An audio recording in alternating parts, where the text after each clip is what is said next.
outstretched hand, kanang bisig, titik M na wikang senyas, M, no? Ito yung sign language ng M, titik M, bilang simbolo ng inklusibong serbisyo sa bawat kawani, bawat guro, bawat mag-aaral na may kawenyo. Kaya inaanyayahan po, ayan, nakaayos na ba kayo? Ayan, kami muna, bago kayo, akala nyo, kami lang ha. Okay? Pusong marangal para sa bawat ALS graduate and completer for school year 2023-2024.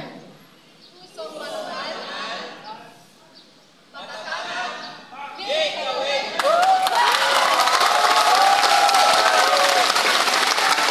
Ngayon naman po, inaanyayahan namin ang lahat po ng ating graduates at completers nangyaring tumayo at sabay-sabay nating isa puso.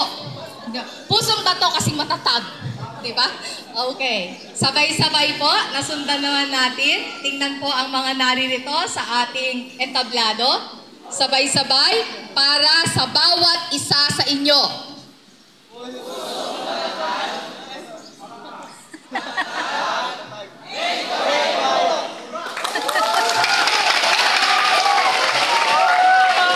Maraming salamat po.